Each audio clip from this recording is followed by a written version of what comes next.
All right, welcome back, everybody, to Apostate Weekly. I'm your host, James. And I'm Ryan. And today we're talking about Danny Masterson, who is a Scientologist, and the sentence that was laid down upon him last week at a court in California for his role in raping women.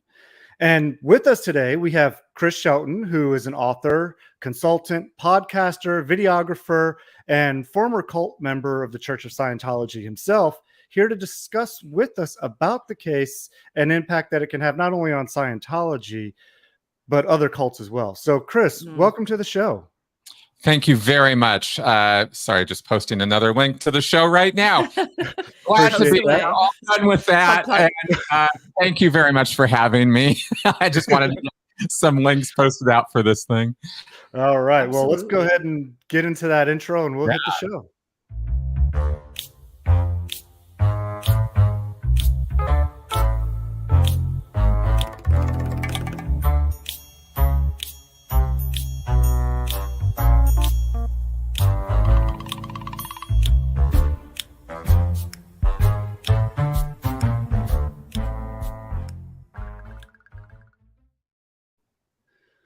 All right. I love that intro. That was hilarious. Thank you. Thank you.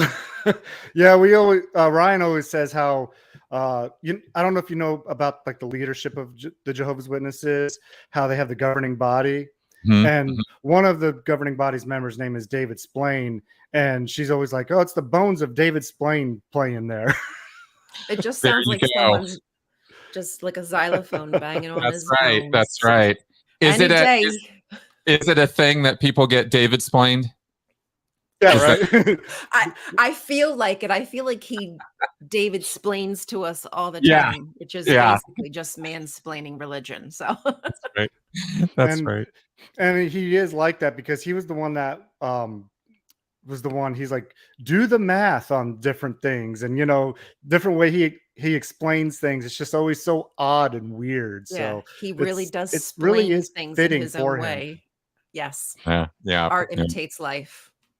Yep. Which I'm sure you have a lot of that in Scientology. L. Ron Hubbard was quite the character. So quite. Yes, quite the misogynist. And David Miscavige is a close second. They're not good people. No, which is pretty apparent. And it seems to be apparent, just like in our cult with the Jehovah's Witnesses, that it seems to be a place where people come to be groomed, and people come to either, be that sheep, or they're going to be that leader. There's a two places where you can fit. Either you're in the elite or you're not. And it seems like people like Danny Masterson, David Splain, seem to be those elite who can get away with things that others may not. Well, at least he did for 20 years, but yeah, that is correct. He's no longer getting away with anything in prison. But for a very long time, Danny Masterson was helped by the Church of Scientology in covering up for and stalking and harassing his victims.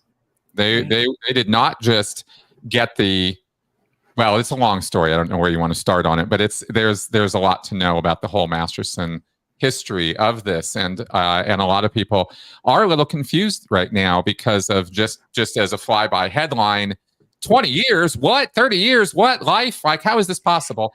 And people get confused about it, but the story actually makes complete sense, and it involves Scientology in ways that are horrifying.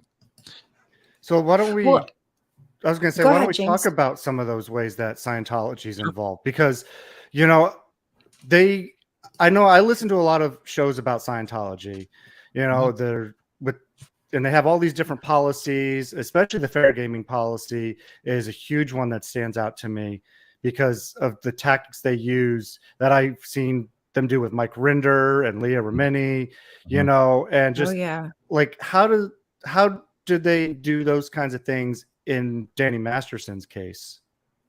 Well, okay. So Danny Masterson is a second-generation Scientologist. He grew up in a Scientology family, and the Masterson clan is, as we refer to them, is a very large family with extended connections going all the way out to everybody on the 70s show. You know, Laura Prepon used to be a Scientologist. She's no longer.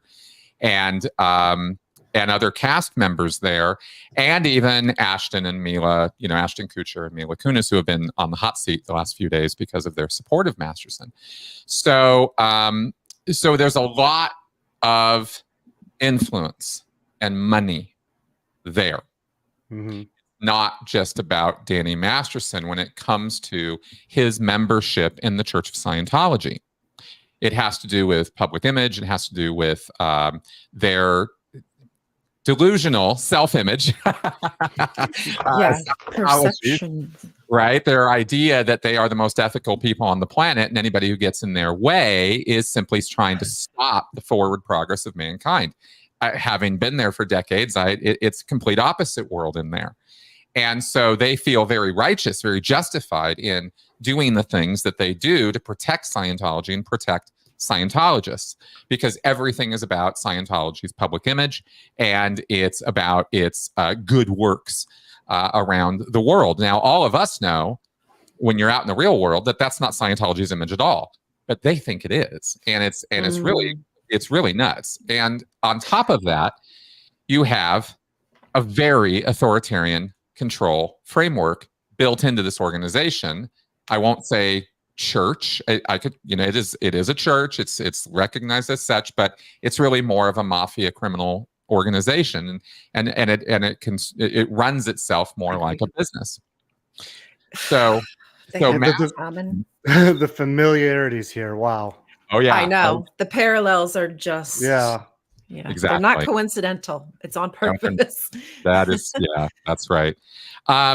So Masterson, and this is how I kind of like to draw this analogy and why I'm sort of laying this out this way, is because if you think about Masterson as just another Scientologist who has weird beliefs in Xenu or something, then you're really going to have a wrong picture of who this guy is and how the church thinks about him. He's a Scientology VIP celebrity. And that puts him into a rarefied air of Scientologists. That puts him up into the 1% of Scientologists. And that is analogous, you could say, to the mafia's idea of a made man. Mm-hmm. Mm-hmm. Right? He's a made man, and he can't do any wrong because he's an earner. He's a producer. He's somebody who works for Scientology at Christmas and promotes Scientology and tells people to read Scientology books. And he's therefore a Scientologist in good standing. And he's raking in the money and he's raking in the influence.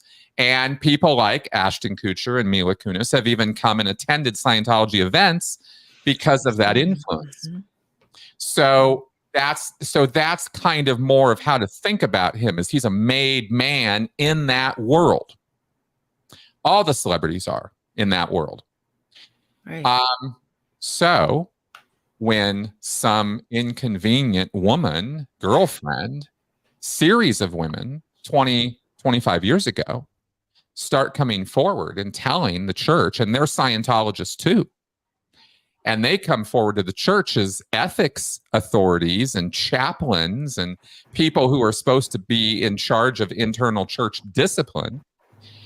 And they say, Danny Masterson attacked me. Danny Masterson raped me. Danny Masterson has sexually assaulted me.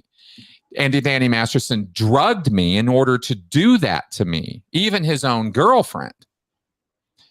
The church says, no, he didn't. No, he didn't. We don't use that word here, rape. We don't talk about things that way. It's impossible for him to have raped you because you're his girlfriend. You're his girlfriend. That means he's the earner. You're the lackey. You're the one who's riding on his coattails. You don't get to say he's abusing you or mistreating you. This is the term that they use in Scientology. He is the upstat. And this is a term for statistic. He's producing, he's earning. In Scientology, the terminology is he's an upstat. His statistics are uptrending. He's producing for the church more and more and more. Who are you, and why should we be listening to you, Mr. Danny Masterson's girlfriend?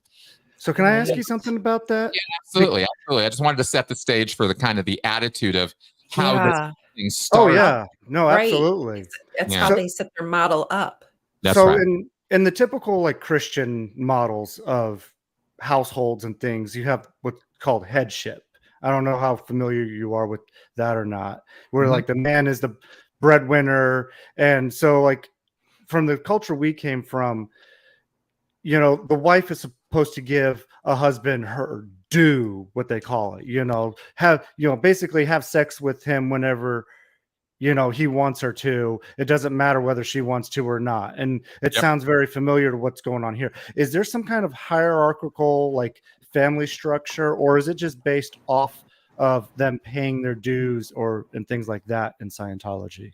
It's really quite mercenary. It's really all about the money. At the end of the day, Scientology is a money-making scam that's disguised as a religion. I'm glad we got that out of the way early, because I usually forget to lead with that. And yet it's a very important statement, because it's actually the core truth of Scientology. There's actually something even deeper than that, having to do with occult stuff, but we don't need to go there today. Because that's L. Ron Hubbard's stuff. As far as Masterson goes and all that, it's all about religion, and it's all about, you know, saving the world and making yourself a better person and all of that. That was Masterson's experience with Scientology. He never even got to the level of the Xenu stuff, by the way. Like, he never went that high in all the years he was involved in it. But he was still an active member, and he was still considered a celebrity VIP. So your status is not even based on how high you go or what secrets you know. It's how much money you're giving or potentially able to give or bring in influence and power to Scientology, i.e. Ashton Kutcher, etc., who's a far more influential person and rich person than, say, a Danny Masterson. So that's kind of how they gauge who's important in that world, and therefore who is to be protected.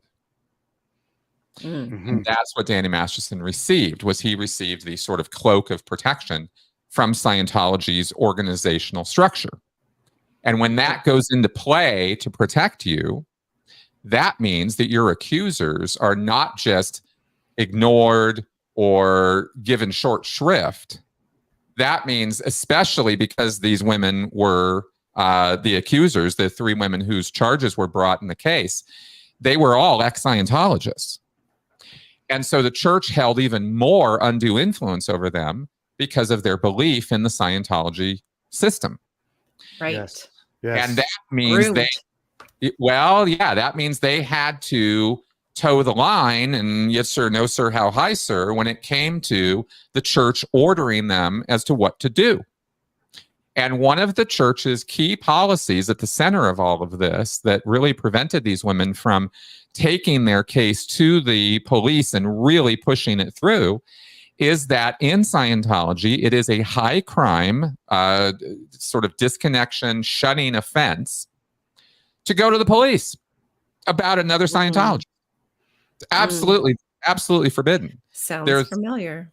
Exactly. This is all playbook. Yeah, they don't want the outside world to see what's going on behind their doors. Correct. Right. And they want to be able to control whatever information flows out about them to everybody else, and they just don't see how that information, when it does get out, they don't understand why it gets out either. Because there's people on the inside who don't really like them, and there's people on the outside who don't like them either. So well, it goes both ways. It's a whole thing. I mean, because it's cult 101, right? This is cult leader playbook stuff, and this is all just how these things operate, and this is why we see all the parallels between the groups. I mean, at the end of the day, there are only so many ways to control people. It's not an infinite list. You know, you can categorize the ways in about 9, 12 different overall methods, and once you've figured those out, it's just variations on the same theme. And information control is absolutely one of those. Emotion control is another one. gaslighting, etc. Right? And in the case of Scientology, the gaslighting started with these women right away. We don't use that word here. Don't call it rape. That's not what it was. You don't get to say that, right? That kind of thing. Immediately controlling the language and therefore controlling how we are going to talk about and how we are going to think about this. And how we're going to frame this is you deserved it. You did something to pull it in, is what they say, right? You somehow karmically induced this to occur. Yeah. And you got to look at that. You got to look at what you did, not what this person did to you. This kind of thing. It's all this reverse, like, let's make it. It sounds like Darvo is just kind of manufactured into their whole foundation, like their whole program. That's right. Turn it back on you. The victim, you've somehow caused this. That really must be so hard to deal with, because just as society, women usually, or the person who's been harmed, regardless of who it is, it's usually their fault. Well, what were you wearing? Whatnot. And then here you can't even, in Scientology, you can't even say the word. You can't even speak the reality of what it was. That's something that's not allowed. That has to be really hard to swallow as somebody who has been harmed. Yeah. Oh, absolutely. It's hell for the victims. Yeah. And then it actually gets worse, because as bad as all of this is, not being believed, being given short shrift, being told to, fuck off, whatever, that these women were basically treated as. In fact, one of them was even ordered to accept a monetary settlement to shut up and sign an NDA. And if she didn't, it was going to be declare time. It was going to be time for her to get kicked out of the church. And one of the things that that is very extreme in Scientology is its version of shunning. They call it disconnection, and it is complete. It is absolute. There is no exceptions. There are no coming back from it. Once you are what they call labeled or declared a suppressive person, an SP, then you are persona non grata forever to every single Scientologist, including family members, business partners, relations, your kids, anybody. If they want to continue being a Scientologist, you are no longer in their life in any way. And you can't talk to them. You can't talk about them. Like, just nothing. You just don't. They just don't exist anymore.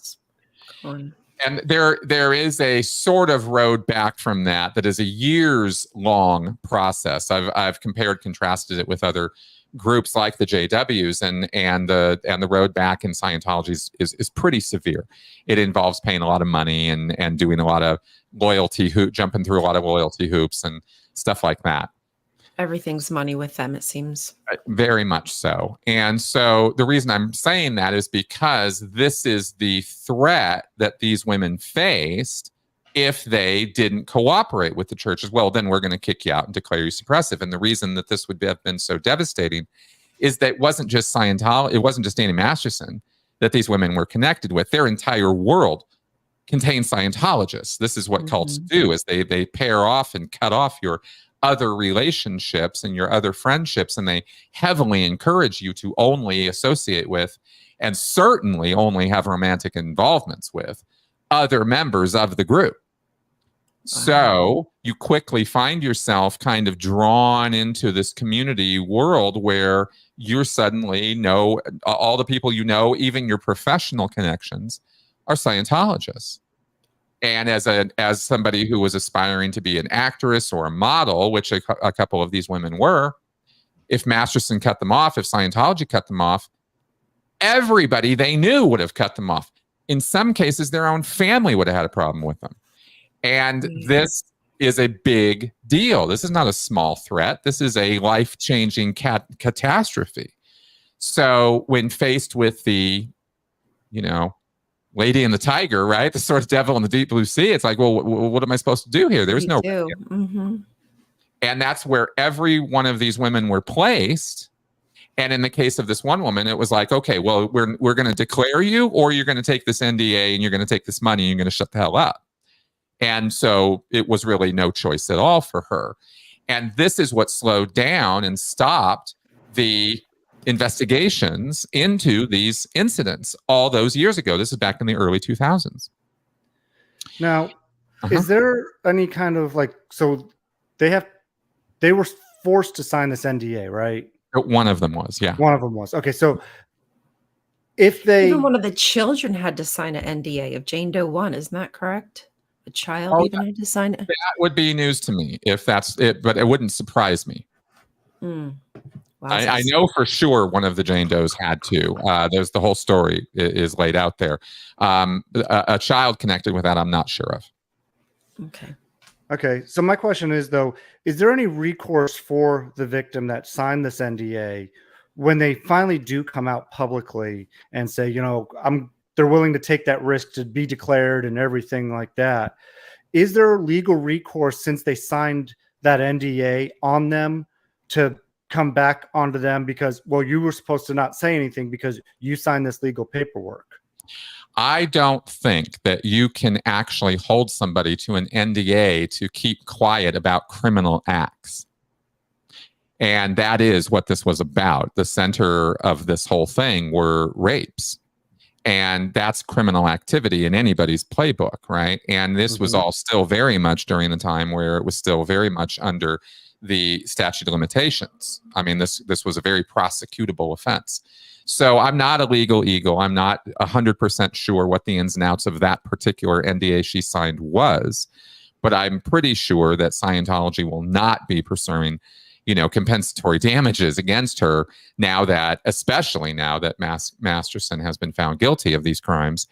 And these women are actively suing the Church of Scientology in civil court now for the further actions that were done even after this, because the story doesn't even end with the NDA. It goes on even further. So Scientology is not really in a position where any court of law is really going to take that NDA very seriously, as far as I can tell.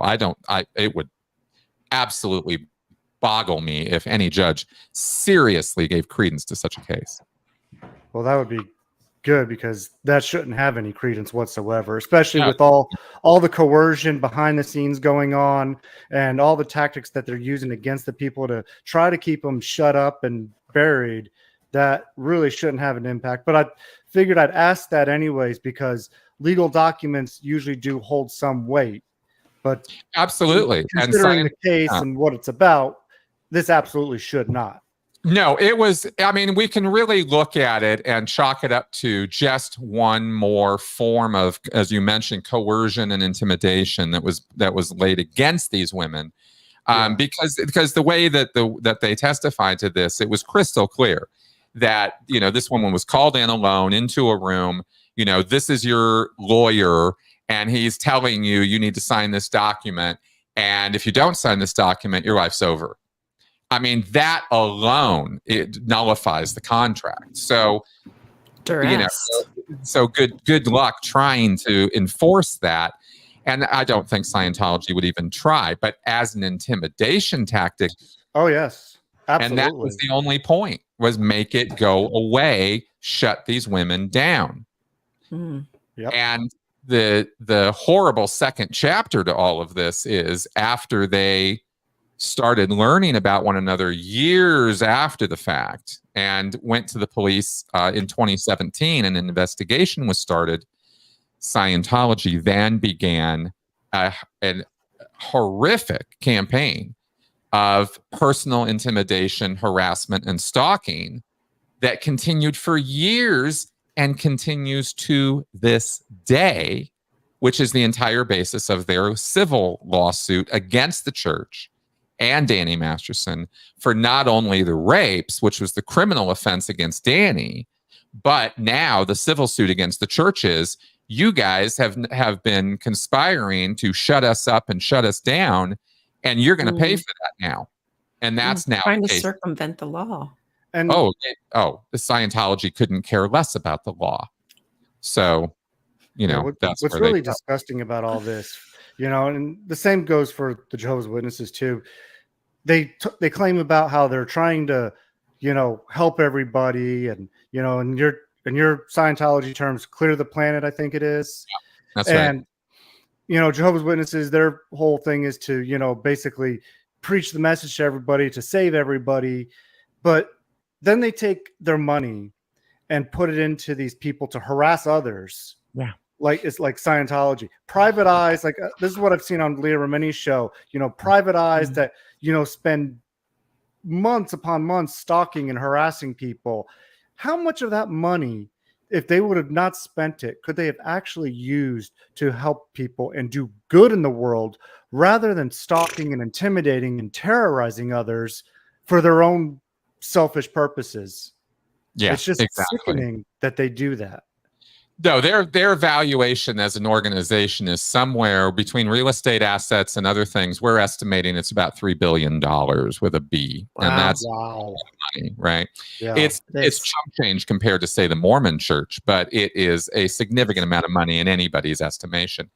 And their public outreach and public community charity actions amount to a hill of beans. They are all PR photo opportunities for them. If they're ever out doing disaster relief, or they're we ever know all about that. Of course you all do, right? about it. Yeah. It's all just about perceptions. They've sent people to like the border in Ukraine to stand there with like JW signs, and they will only help other JWs. Right. Nothing for, and the people who are standing there, the Jehovah's Witnesses who are giving the aid, that's all from their pockets. That's their time. They're being extorted for their kindness, and the whole organization itself comes out smelling like a dozen roses because they're like, look what Jehovah has done. And the person who did the work gets no recognition, and they wouldn't want it. They wouldn't want the recognition, because that would be, you wouldn't be humble. Right, because you're carefully indoctrinated into believing. Yes, I'm sure. With Scientologists, for their disaster relief efforts, they have all these yellow jackets, these volunteer ministers, and the individual Scientologists have to pay their way to fly to the disaster site, do all the logistical help that they do. The only thing Scientology is paying for is for the photo shoot crew to fly out there and take pictures of all of them, and then fly back and take credit for all their work.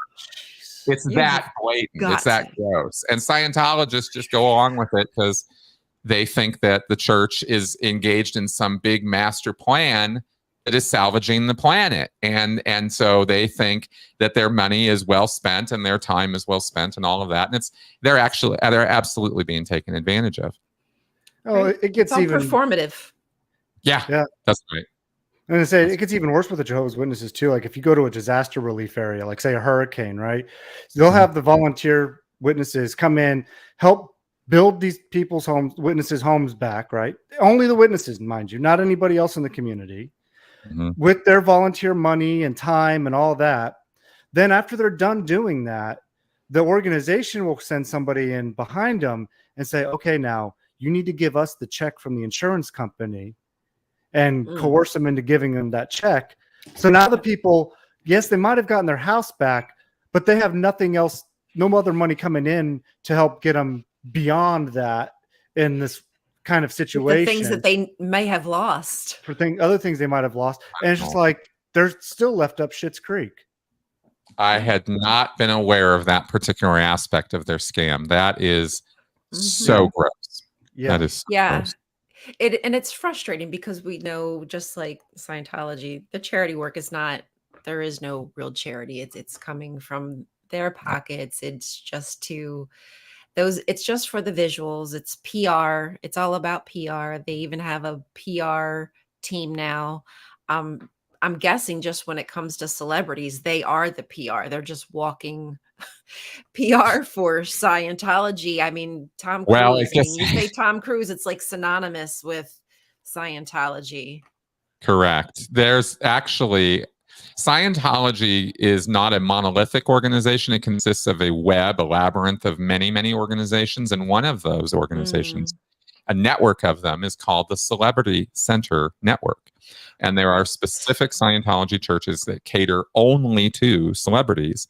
And all Scientology celebrities' activities and statements and PR and all of that is all coordinated through the president's office of the Celebrity Center International in Hollywood, California.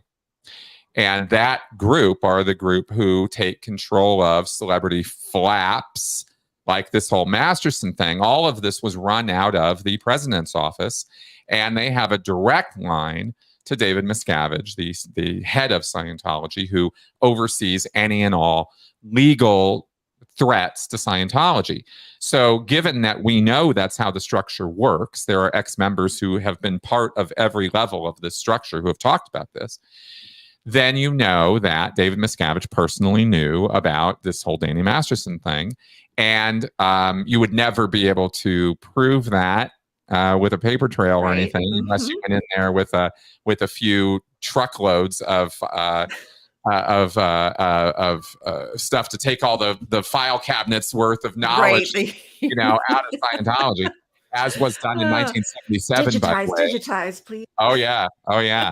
And of course, if they have any idea it's coming, it's shred party, right? And so, oh god, yeah, we've had many of those in Scientology. So, as if we, it's a whole operation, right? And it really is.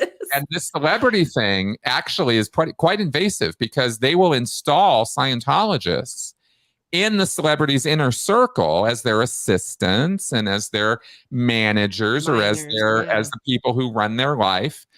Even babysitters or nannies, things like that. They have all kinds of Scientologists installed around these celebrities, so that those people are reporting to the church what's up, what's going on in that celebrity's life, that kind of thing. So it's actually it's more invasive and crazy than you think. If you start thinking about this outfit as an intelligence and spy operation connected, and sort of like that hooked up with the mafia, you have a much, much more accurate rendition of what Scientology actually is. Yeah. Now, how long were you in Scientology for again, Chris? Well, I was raised in it. So I basically was involved since I was about 4 years old. I officially started doing services when I was 15 years old, when I was still in high school. And I started working for the church right out of high school when I was 17. And I did that for 25 more years. So, I got out when I was 42. Okay. So. Yeah, I'm similar. Got out in my 40s, just waking up recently. So I get it. I got you all beat. I got out in my 30s. Ha ha. No. Good for you. Good for you. Right. Yeah. I love it. I love seeing people come out of these organizations. We all wish we would have left when we were younger. I know that. So we look back and we're just like, why did it take me so long? But I mean, the indoctrination and the manipulation, that's what keeps you in, especially if you have family that's inside of it. And you know that by leaving this, you're going to lose all your family and friends. That alone keeps people in for many years for no reason other than that. That's right. That's right. There's every reason people have to become part of a religious activity, and there's all the emotional needs, right? There's community, meaning, purpose, ethics, and morality, and all of it, right? It's all there for Scientology because they put on this show and this face of being a community interested, active, helpful group, except for one thing. You mentioned it in what you were just said. Scientology has no ethics. they like to say they do, but they don't. Well, that's exactly right. Yet they actually, and I'm not even kidding, L. Ron Hubbard literally wrote the words, we are the most ethical group on the planet. So that's not how they think of themselves, right? And that's the upside down world of it, right? Oh yeah. And similarly, the Jehovah's Witnesses do the same. They just think that their shit don't stink. No offense to any current Jehovah's Witnesses who might be catching this. I hope they do. I wish they would. Yeah. Well, it's often I've found over the years a really, really interesting thing that you can help get people to wake up by educating them or entertaining them with information about a different cult than the one they're in. Yes. Because then they're not so defensive about it, and they're willing to look at that group over there and how crazy they are. Of course, my group isn't anything like that, but it's seed planting, right? Because bits of that, oh, wait a minute, we do kind of do that, you know, and that's why they really encourage the members of all these groups to not look at any cult stuff, right? Because they know better. And what's also really funny is, as a Jehovah's Witness, we could definitely point, Scientology, yeah, that's definitely a cult. Mormons, they're definitely a cult. But us, no, we're not a cult at all. Exactly. It's always everybody else and not you. That's right. That's right. And but it's always a good line or a good way to slowly plant those seeds. Yes. Is, did you see this Shiny Happy People documentary? You can't believe these people. Right? Or did you see Wild Wild West? Oh my God, these Osho guys, right? They're crazy. You show that to a Scientologist and it's just seed planting. And eventually it tends to grow into something. Yeah. Leah Remini helped wake me up. I mean, it took a while, but I was watching her show. I was still in at the time, but I would watch her show and I'd say, there's similarities, but no, it's not. It's worse. It's definitely worse with what they do. Yeah, we don't do that. That's definitely worse. Right. And then, as the scales kind of fell off, like Paul, like, oh God, I had this great revelation. And it finally hit me like, oh no, they're using the same. It's different. They're using the same tactics, just employing them a little different. And it really does help. It is kind of like a domino effect. You make a really good point with that. Yeah. Mm. And now we have that other show on Netflix, How to Become a Cult Leader. Yeah, I did a whole review on that. Oh, no, I did not see that. Oh boy. Oh yeah, I did a whole thing on it. It was a great show. I've only seen the first episode so far, but yeah, good show. Definitely check it out if you haven't. Yeah. No, I'll give it a thumbs up. Because it's good general education. It's good. It's it's snarky. It's sarcastic. It doesn't necessarily treat the material in the way that some people feel it should be, with the seriousness that it really does deserve in a more harder look at it. But it's a flyby that gives you enough solid information and enough real information that you could actually walk away being aware of some of the red flags and actually being able to use it in your life. So I'd like to switch gears a little bit here, if you don't mind. Let's talk a little bit about Ashton Kutcher and Mila. Sure. And, just the absolute shitstorm that they did, where they first came out in support of Danny by writing those letters, and then now they were forced to publicly come back and apologize. And just what a crazy fucked up thing that was in its entirety from start to finish. Yeah. I mean, they wrote letters to the judge basically saying how great of a person Danny is and how much they helped him throughout their time knowing each other in the last 25 years and yada, yada, yada. And then on top of all that, they have a foundation that's supposed to help victims of these types of abuses. And they're supporting this abuser. Yes, the hypocrisy is a little thick, isn't it? Oh, just a little bit. Just a little bit, yeah. And it's particularly egregious because we're told that these were sent to the judge after the conviction had already happened. And so there wasn't a question about whether he was guilty or not. It was, he's going to get sentenced, and he's going to get sentenced for a good long time.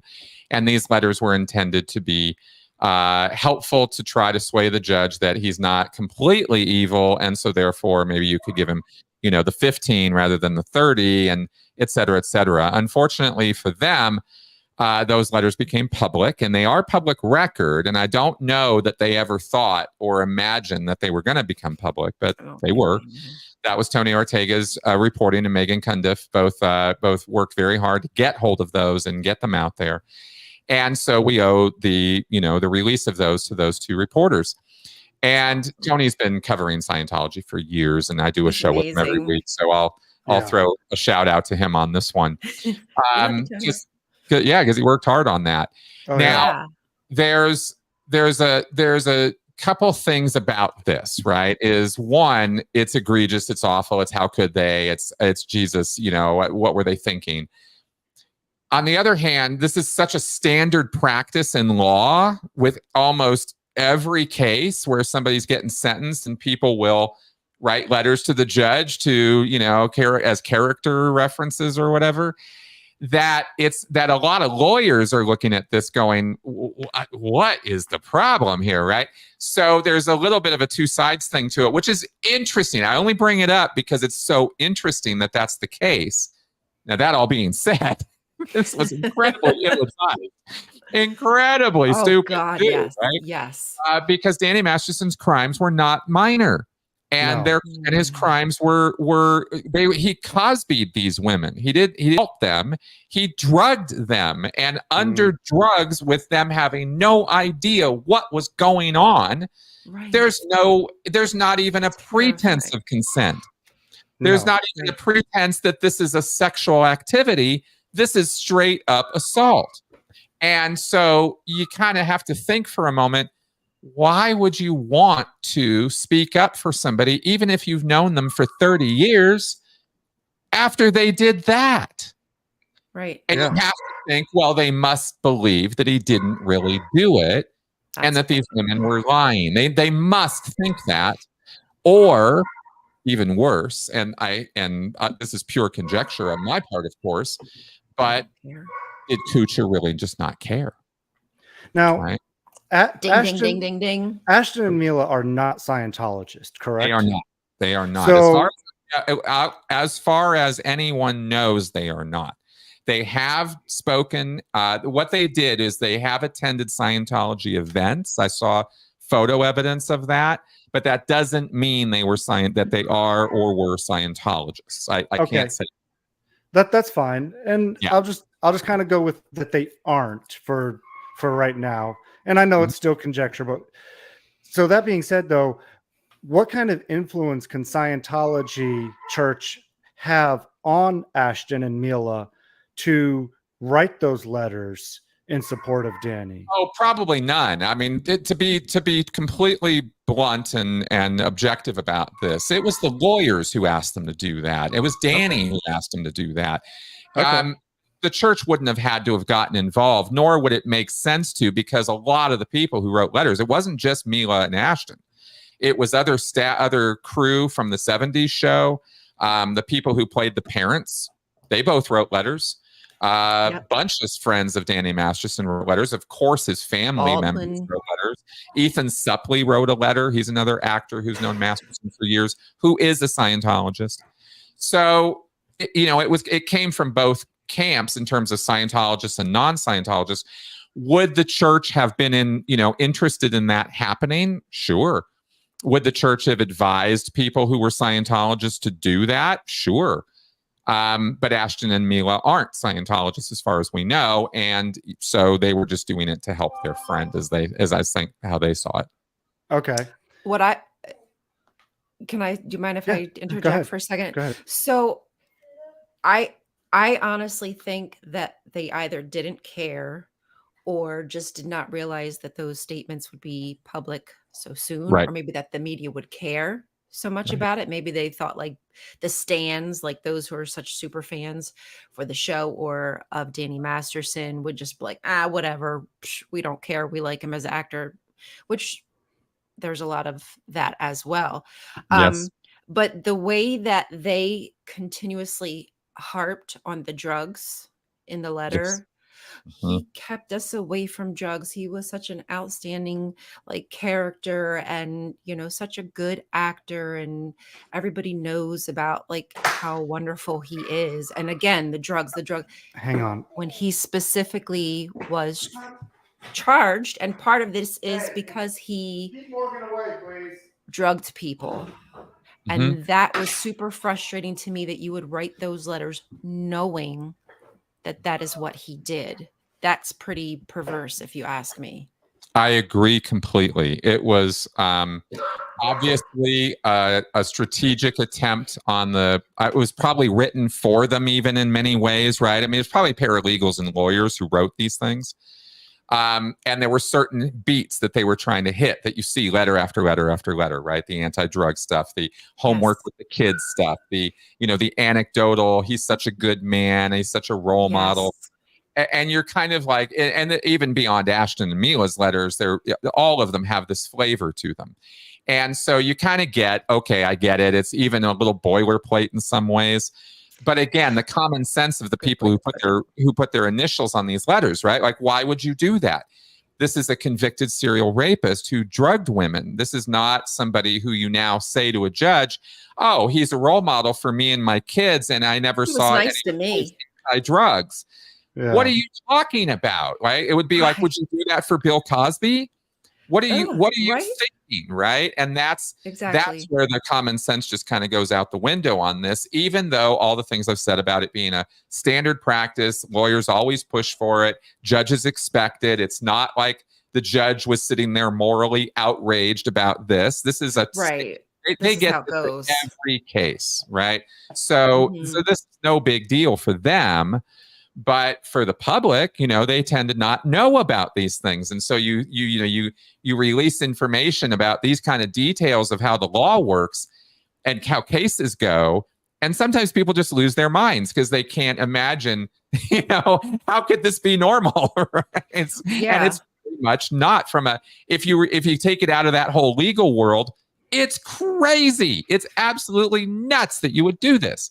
And that's why they're getting dragged. And again, I can't have while I'll offer these sort of explanations, I hope that's not coming across like I'm trying to make it okay, because it's really not. No, we're not getting that impression at all. So don't worry about that. It just feels like posturing from them, especially considering that Ashton has this advocacy group called Thorn, and you would put your reputation for everything that you've done for however so many years that you've supposedly done, all for this, because that's what it looks like to me. It just looks like, again, performative, like you are doing this to distract from like how you really feel and how you really treat victims, in my opinion.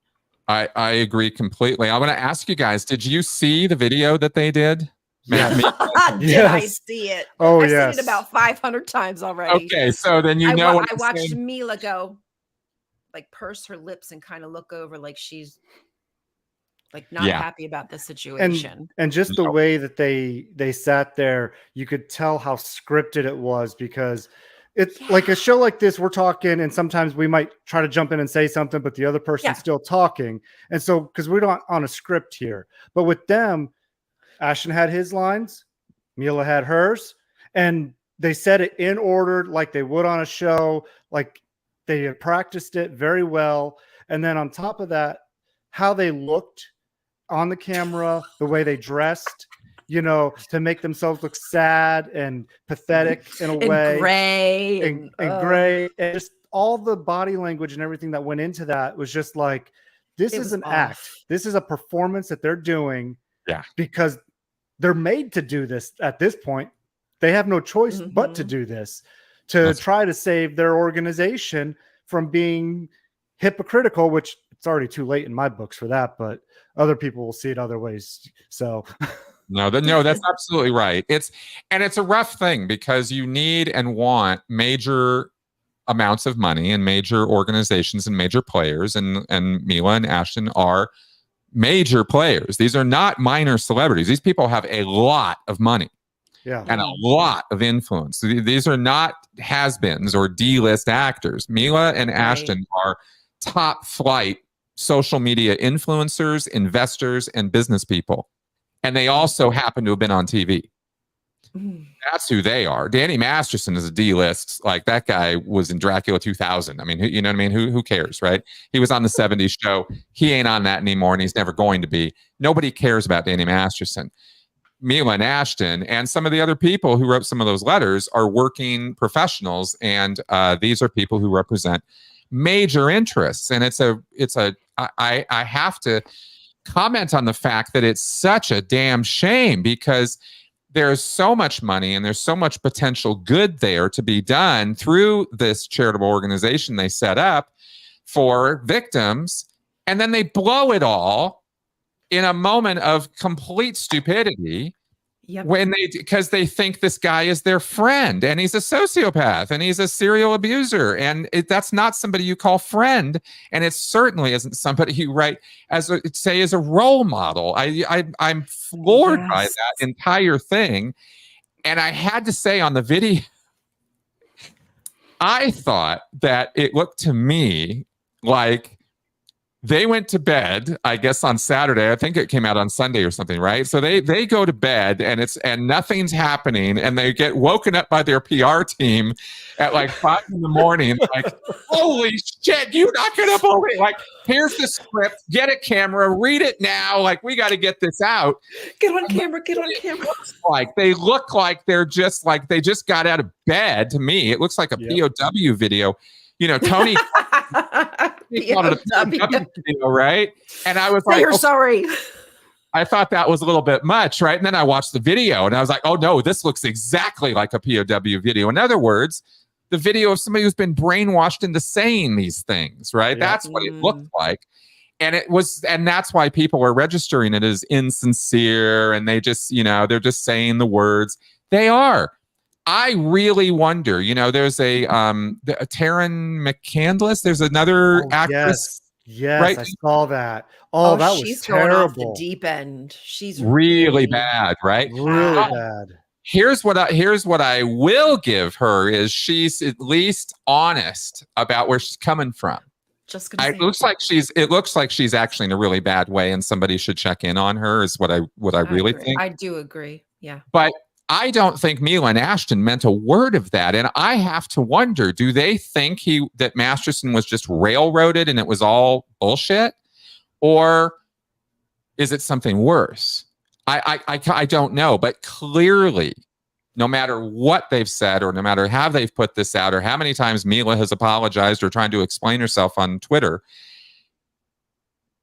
they don't think they're not coming at this as though the guy they've known for 20 years or whatever is a serial rapist that they need to get out of their life. That's not their attitude about this. And that's, I think, where the basic outrage on the whole thing comes from is, how could you possibly still think this guy's okay after all of this testimony?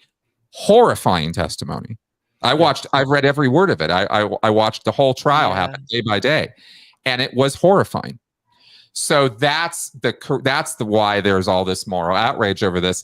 And that's why the people like Taryn who are going to stand up and support Danny, hey, fine, think whatever you want, but you're crazy. And Ashton and Mila is, well, you're insincere as hell. I really don't know where the hell your head's at. I don't want to have anything to do with you at this point, because the moral outrage is correct, Yeah. Right. And absolutely. We're going to start winding down the show here, because we're coming up to an hour here pretty soon. Yeah. So I wanted to mention one last thing too for our viewers is, if you haven't, go on to Leah Remini's Substack. I got the link for it in the description of the video, and please read the victim impact statements that she posted up there as well.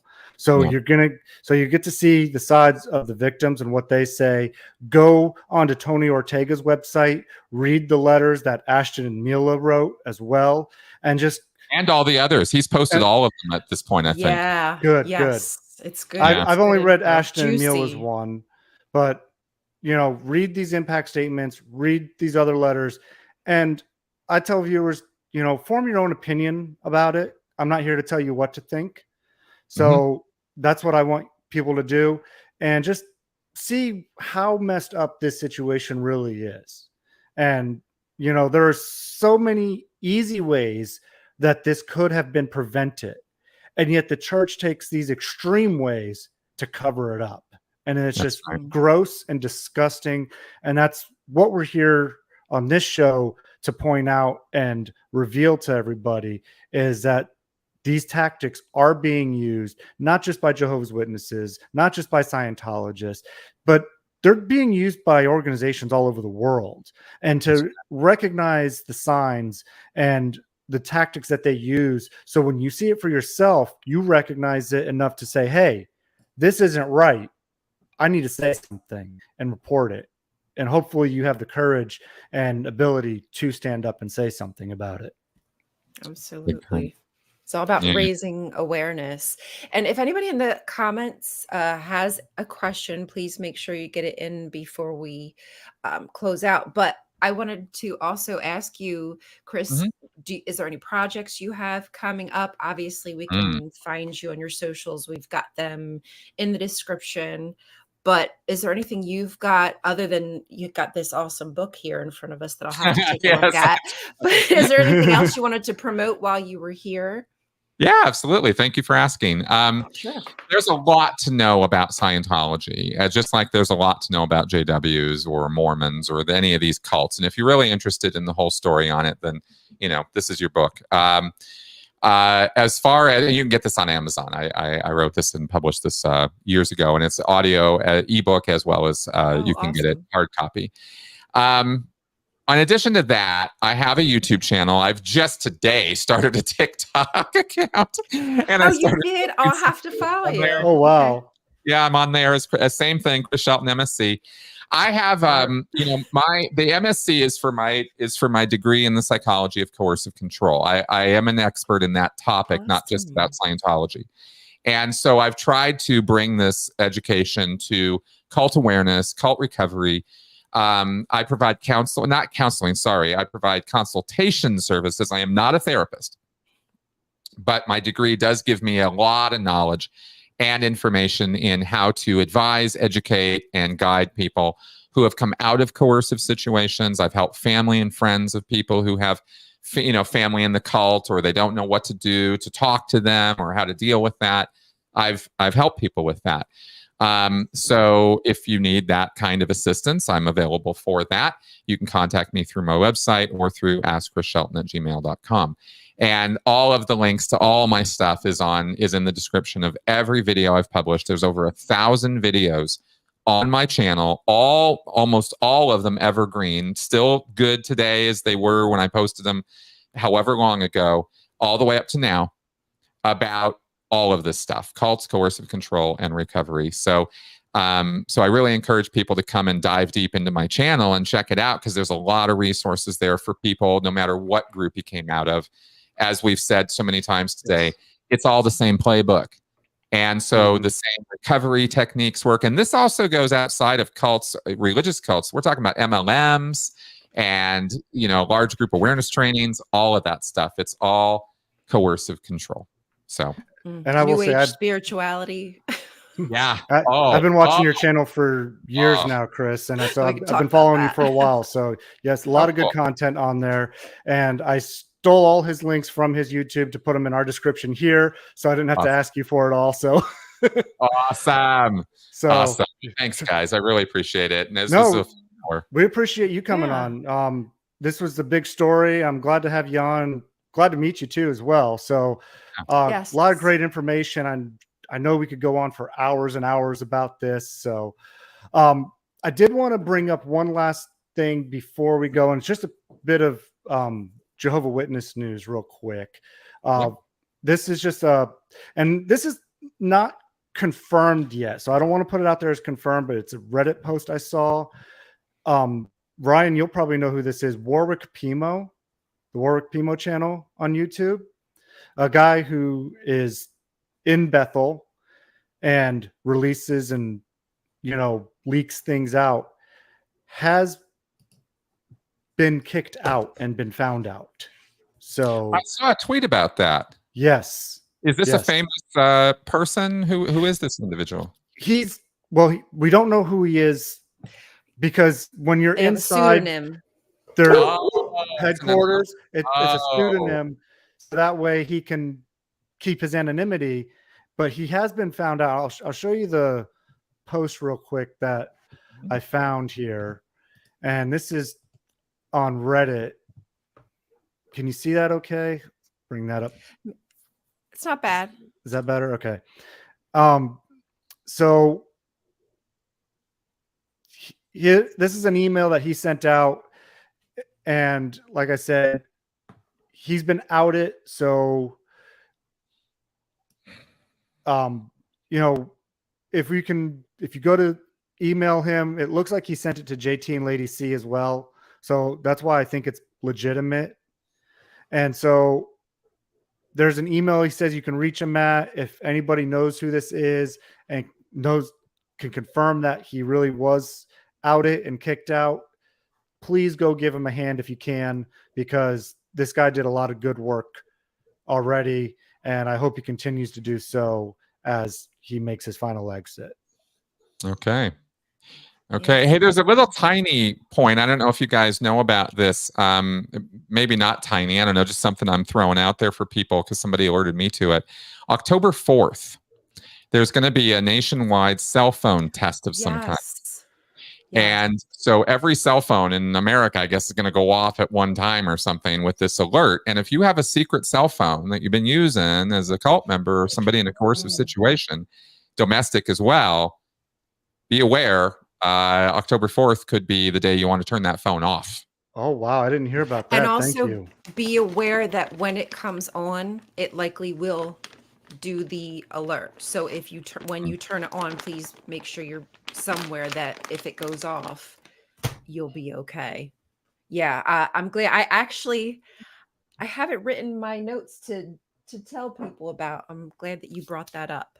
Yeah, somebody emailed me about it, and I was like, "Oh, this is interesting." So I've mentioned it a few times on my show, but just thought of it. So I thought, since we're talking about stuff, no, thank you. I hadn't even heard of that, helpful. so that's awesome. Yeah, you can look it up on the FCC website or something, I think, or FCC, one of those official government. FCC would be the communications one. Yeah. Federal Communication something. Yeah, something like that. Something like that. Cult. Federal Communication cult, cult. probably. It's a possibility. I mean, you know. Well, thank you again, Chris. This was awesome. It was so good to meet you. Yes. Yeah, you guys too. This was fun. I'm happy to talk anytime. So yes, thank you. For all our viewers, thank you for joining us as well. A lot of comments going on. I know we didn't put a lot of them up on the screen today because I just wanted to stay engaged in the conversation. So, but I was reading them. We do thank you for all your comments and for being here. Please join us next week. We'll be back at our usual time at 8 a.m. on Wednesday morning. Chris just doesn't like getting up at 6 a.m. and his time to come on. So, this guy here, I mean, no. Me either, Chris. Me either. As they say, you wouldn't like me if I'm angry. You wouldn't like me when I'm tired. Right. Or me hungry. So I get it. Doesn't work out. So. Or a combination of any of the above. Exactly. Okay. So, but anyways, thank you all. Please don't forget to like, subscribe, and share. See you all next week. And as always, apostate your way. Have a great week, everybody. Bye. Thank you, Chris.